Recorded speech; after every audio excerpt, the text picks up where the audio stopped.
This is Benjamin Netanyahu, Israel's longest-serving prime minister who's been in power for over 17 years. He's a divisive figure who is praised by his loyalists but condemned by pretty much everyone else.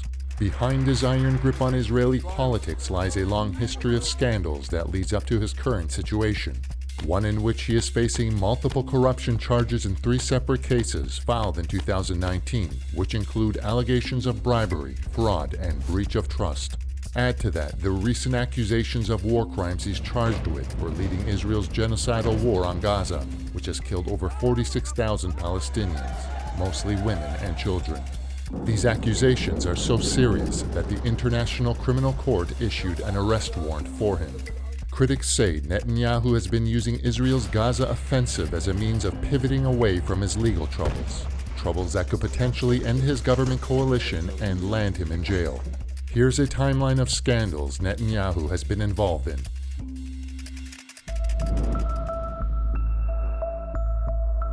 Netanyahu became Israel's prime minister in 1996, and within just 1 year, he was embroiled in his first political scandal.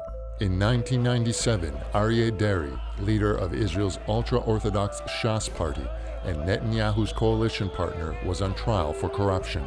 Deri pressured his ally Netanyahu to appoint a barely qualified lawyer named Roni Baran as Attorney General, hoping the new appointee would ensure him a favorable plea bargain. It is alleged that Deri threatened to derail the Israeli-Palestinian Hebron agreement unless Netanyahu complied. Netanyahu did cave, but backlash from politicians and jurists forced Baran to resign within just 48 hours. The scandal caused public outrage and led to a police investigation that concluded charges be brought against all parties involved. Netanyahu denied any wrongdoing, but admitted he made mistakes. Eventually, Deri was the only one indicted. During the 90s, rumors began circulating that Netanyahu was romantically involved with his image consultant, a married woman named Ruth Bar, and that a sex tape existed of one of their encounters. In response, the PM went on national television and confessed to adultery, though the tape never did turn up. During the same spell in office, Netanyahu and his wife Sarah were suspected of pocketing gifts and foreign contributions from world leaders, items legally considered to be state property. The two were also suspected of accepting favors from a building contractor. Both cases were closed without charges. Netanyahu was suspected of double-billing travel expenses and using state funds to cover his personal travel during the 2000s, while he was finance minister and opposition leader. After a drawn-out investigation, the case was dismissed. In 2013, the PM came under heavy criticism for spending a staggering $127,000 in public funds on a special sleeping cabin he used during a 5-hour flight to London. An official expense report from 2015 revealed how Netanyahu and his wife spent more than $600,000 of Israeli public funds on a 6-day trip to New York, including $1,600 on a personal hairdresser.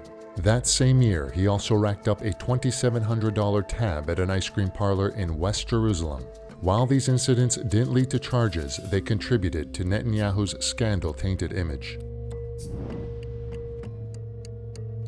In 2019, 3 separate corruption cases were filed against Netanyahu. These included charges of bribery, fraud, and breach of trust.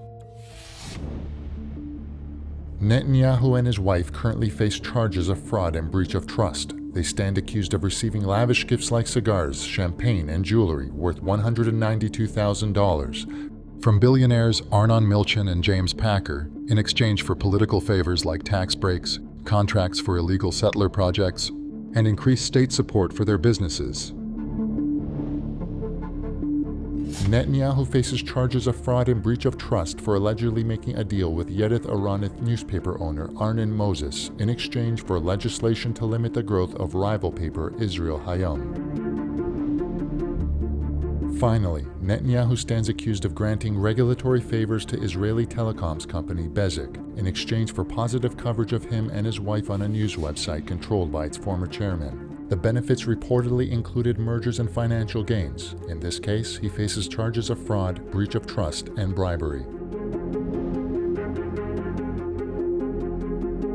According to critics, Netanyahu has leveraged his power to avoid accountability. He denies any wrongdoing and calls the charges an orchestrated coup attempt by rivals and the media to remove him from office. His allies, like Finance Minister Bezalel Smotrich and National Security Minister Itamar Ben-Gvir, remained behind him. He even went as far as pushing for judicial reforms to alter the relationship between Israel's parliament and its judicial system. The reforms would allegedly allow Netanyahu to influence judge appointments, which would potentially help him dodge convictions. However, the move caused the Israeli public to lose confidence in him and sparked nationwide protests, leading Israel's Supreme Court to intervene. Many critics say that Netanyahu used Tel Aviv's war on Palestine's Gaza as a way to delay his court proceedings. They argue that by prolonging the war, the PM distracted the public and media from his legal jeopardy. Netanyahu now faces possible prison time in Israel and arrest abroad over war crimes.